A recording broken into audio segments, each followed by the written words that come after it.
जय हिंद दोस्तों, आप सभी लोगों का बहुत बहुत स्वागत है। तो रामबाण के इस जीके सीरीज़ में आज हम लोगों का ये पहला वीडियो है। इस तरीके के जीके वीडियोस आप लोगों को अब लगातार मिलेगा। तो बीच बीच में हम लोग जो अपने इंपॉर्टेंट टॉपिक्स को कंप्लीट करते हैं वो वीडियो आप लोगों को मिलता रहेगा। अभी एटलस वगैरह भी बचा है, वो भी हम देखेंगे। और बीच बीच में हम ये जीके वाली वीडियोस भी देखते चलेंगे, ताकि आप और भी एग्ज़ाम्स दे रहे हैं या फिर कभी कभी पीसीएस में भी आप देखते हैं जीके टाइप के जो क्वेश्चंस आते हैं, तो वो आपसे यहाँ से सॉल्व हो जाएगा। चलिए स्टार्ट करते हैं। सबसे पहला सवाल है कि भारत का सबसे बड़ा जो न्यूक्लियर रिसर्च रिएक्टर है, जो कि Bhabha atomic research centre bark में लोकेटेड है ट्रॉम्बे में, उसका नाम क्या है। ट्रॉम्बे भी मुंबई में ही है, बॉम्बे में ही है। तो सवाल ये है कि भारत का सबसे बड़ा परमाणु अनुसंधान रिएक्टर जो कि ट्रॉम्बे में भाभा परमाणु अनुसंधान केंद्र में स्थित है, उसका नाम क्या है। शिव, नारायण, ध्रुव या विष्णु। तो इसका राइट आंसर क्या हो जाएगा, सी। उसका नाम है ध्रुव। याद रखिएगा, भारत का जो सबसे बड़ा परमाणु अनुसंधान रिएक्टर है उसका नाम है ध्रुव। और ये फोटो आप जो देख रहे हैं ये बार्क का है, भाभा एटॉमिक रिसर्च सेंटर, जो कि ट्रॉम्बे में स्थित है, मुंबई में। तो देखिए, दो चीज़ आपको ध्यान रखना है। जब बात होगी कि भारत के सबसे बड़े परमाणु अनुसंधान रिएक्टर की, यानी कि इंडिया के सबसे बड़े न्यूक्लियर रिसर्च रिएक्टर की, तो उसका आंसर हो जाएगा ध्रुव। लेकिन एशिया के सबसे पहले रिसर्च रिएक्टर की जब बात की जाएगी, जो कि बार्क में स्थापित की गई थी, उसका नाम था अप्सरा। तो अप्सरा क्या है, एशिया का पहला अनुसंधान रिएक्टर जो कि ट्रॉम्बे बार्क में स्थित है। अब ये चालू नहीं है, अब ये काम नहीं होता इससे, क्योंकि 1956 से स्टार्ट हुआ था और 2009 में इसे बंद कर दिया गया था। तो ये याद रखिएगा, ध्रुव क्या है और अप्सरा क्या है। अगला सवाल है, कौन जिम्मेदार था इनफील्ड राइफल्स को इंट्रोड्यूस करने के लिए, जिस राइफल में ग्रीज्ड कार्ट्रिजेस का इस्तेमाल होता था। और 1857 की क्रांति में एक ये बहुत बड़ा कारण था, जो सिपाहियों के मन में एक असंतोष की भावना जागृत हुई थी। तो चर्बी युक्त कारतूसों का प्रयोग करने वाली इनफील्ड राइफल्स शुरू करने के लिए कौन जिम्मेदार था, जो 1857 के विद्रोह का तात्कालिक कारण भी बनी। Henry Hardinge, Captain Hearsey, Francis Grant या लॉर्ड विलियम बेंटिक। तो इसका राइट आंसर हो जाएगा ए, हेनरी हार्डिंग। उस समय ये गवर्नर जनरल हुआ करते थे। 10 साल पहले, लगभग 1800, अगर आप बात करेंगे 1844 से 1848, इस 1857 की क्रांति के लगभग 9-10 साल पहले ये हार्डिंग थे, ये पहले हार्डिंग थे, हेनरी हार्डिंग। इसके बाद एक और हार्डिंग आपको 20वीं सदी में भी देखने को मिलते हैं, वो दूसरे वाले हैं। तो ये ध्यान रखिएगा कि जब भारतीय सेना में चर्बी वाले कारतूसों की शुरुआत की गई थी, तो इन्हीं को जिम्मेदार माना जाता है, हेनरी हार्डिंग को, कि इन्होंने जो आर्मी में, मिलिट्री में जो सुधार की कोशिशें की थी, उसमें इस तरह की कार्ट्रिजेस को मंगवाना शुरू किया था, बनवाना शुरू किया था। अगला सवाल है, जो latest 13th world trade organisation की WTO की मिनिस्टीरियल मीटिंग थी, वो कहाँ पर आयोजित की गई थी। यानी 13वीं विश्व व्यापार संगठन की मंत्री स्तरीय बैठक कहाँ पर आयोजित की गई थी, आपको बताना है। मैड्रिड, न्यूयॉर्क, मेलबर्न या अबू धाबी।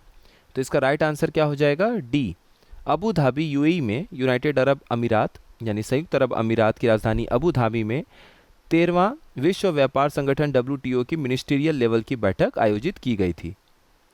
तो ये आप देखेंगे तो ये फरवरी से मार्च के महीने में ये इसी साल इस बैठक के आयोजन किया गया था। अक्सर जब इस तरह का सवाल होता है तो आपको रेलवे हो, बैंक हो, एसएससी हो या फिर इलाहाबाद हाई कोर्ट, कोई भी एग्ज़ाम हो, यहाँ तक कि करंट अफेयर्स के क्वेश्चन में भी आप देखेंगे तो ये सब सवाल देखने को मिल जाता है। किस साल मैडम बीकाजी कामा पहली इंसान बनी जिसने भारत के ध्वज को विदेशी धरती पर लहराया था, और वो जर्मनी के स्टटगार्ट में हुआ था ऐसा। तो किस वर्ष मैडम बीकाजी कामा जर्मनी के स्टटगार्ट में विदेशी धरती पर भारतीय ध्वज फहराने वाली पहली व्यक्ति बनी। 1901, 1904, 1907 और 1911। तो इसका राइट आंसर है सी, 1907। देखिए, 1907 को हम लोग कांग्रेस के अंदर का जो विभाजन हुआ था, डिवीजन हुआ था, सूरत में जब स्प्लिट हुआ था कांग्रेस का, नरमपंथी और चरमपंथी दो अलग अलग दलों में हुआ था, मॉडरेट्स और एक्सट्रीमिस्ट में। उसके लिए तो हम लोग 1907 को याद रखते हैं, लेकिन ये भी एक बहुत बड़ा इवेंट था, बहुत बड़ा एक आप कह सकते हैं घटना थी हमारे भारतीय इतिहास की, जिसे हमें ध्यान रखना चाहिए। तो अगर हम थोड़ा सा डिटेल देखेंगे तो 22 अगस्त का वो दिन था, 1907 वो वर्ष था जब मैडम बीकाजी कामा जर्मनी के स्टटगार्ट में विदेशी धरती पर भारतीय ध्वज फहराने वाली पहली व्यक्ति बनी थी। तो इस पॉइंट को ध्यान रखिएगा। अच्छा, पीडीएफ जो भी है वो आप लोग टेलीग्राम ग्रुप जो है जैव स्टडी का मेन टेलीग्राम चैनल और जैव स्टडी वनडे एग्जाम ग्रुप दोनों ज्वाइन कर लीजिएगा, वहाँ से आप लोगों को पीडीएफ मिल जाएगा। कभी कभी ये सवाल भी, अच्छा वो आगे मिलेगा आपको। Which article of the Indian constitution states that the vice president of India is the ex officio chairman of the council of states, जिसको हम राज्यसभा भी बोलते हैं।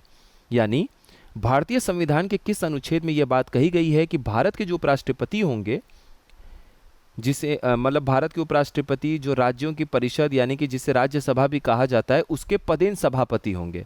पदेन सभापति का मतलब ये है, एक्स ऑफिशियो चेयरमैन का मतलब ये है कि अगर आप किसी एक पद पर बैठते हैं तो अपने आप दूसरे पद के अध्यक्ष बनने के लिए या उसके हेड बनने के लिए आप काबिल हो जाते हैं। वो नियम ऐसा बना हुआ है। तो अगर आप भारत के उपराष्ट्रपति के लिए चुनाव में जीतते हैं, आप भारत के उपराष्ट्रपति के तौर पे नियुक्त होते हैं, तो जाहिर सी बात है आप अपने आप राज्यसभा के चेयरमैन बन जाएंगे। अलग से राज्यसभा का चेयरमैन के लिए कोई इलेक्शन नहीं होता। तो ये कौन से संविधान के अनुच्छेद में, आर्टिकल में ये बात कही गई है? तो इसका राइट आंसर हो जाएगा सी, आर्टिकल 64। अब ये चारों आर्टिकल इंपॉर्टेंट है, आइए इसको देख लेते हैं एक बार। तो देखिए, आर्टिकल 52 जो अनुच्छेद 52 है वो सीधा सीधा कहता है कि भारत के लिए एक राष्ट्रपति होंगे। तो भारत के राष्ट्रपति कौन से अनुच्छेद के तहत चुने जाते हैं? आर्टिकल 52। उसके बाद अनुच्छेद होता है 63 जो कहता है कि भारत के एक उपराष्ट्रपति भी होंगे। फिर अगला आर्टिकल जो आता है, अगला अनुच्छेद आर्टिकल 64, वो बोलता है कि जो वाइस प्रेसिडेंट है वो एक्स ऑफिशियो चेयरमैन होंगे राज्यसभा के, यानी कि भारत के जो उपराष्ट्रपति है वो राज्यसभा के पदेन सभापति होंगे। और उसके बाद आर्टिकल 72 यानी अनुच्छेद 72 है जो कि राष्ट्रपति के क्षमादान वाली ताकत से उसके बारे में बताता है, ठीक है, उसका वर्णन करता है। तो ये बताता है आर्टिकल 72 कि राष्ट्रपति के पास क्षमादान यानी पार्डन को ग्रांट करने का पावर है। चारों आर्टिकल इंपॉर्टेंट है, ध्यान रखिएगा। अगला सवाल है, which is the second largest fresh water lake in world after lake superior, यानी सुपीरियर झील के बाद विश्व की दूसरे सबसे बड़ी मीठे पानी की झील कौन सी है? बैकाल, विक्टोरिया, हुरोन या मिशिगन? तो इसका राइट आंसर क्या हो जाएगा? Lake Victoria. तो सबसे बड़ा जो मीठे पानी का यानी फ्रेश वाटर जो झील है वो है आपका लेक सुपीरियर। लेक सुपीरियर कहाँ है? कनाडा और यूएस के बॉर्डर पर है। तो जब भी आप लगभग इस तरह का एक रफ मैप आप बनाते हैं तो नॉर्थ अमेरिका में आप देखेंगे कि लगभग ये इस तरह से कनाडा है और बीच में यूएस है। तो यहाँ पर आपको 5 ग्रेट लेक्स देखने को मिलता है, 5 ग्रेट झील देखने को मिलती है। उसमें लेक सुपीरियर है, लेक मिशिगन है, लेक हुरॉन है, लेक आयरी है, लेक ओंटारियो है, ये 5 झील है। तो जो लेक सुपीरियर है वो दुनिया का सबसे बड़ा मीठे पानी का झील है एरिया के हिसाब से। और लेक सुपीरियर जो है वो कनाडा और यूएस के बॉर्डर के बीच में पड़ता है। दोनों मतलब पूरा झील दोनों ही हिस्से में पड़ता है। सिर्फ आपको याद रखना है लेक मिशिगन के बारे में।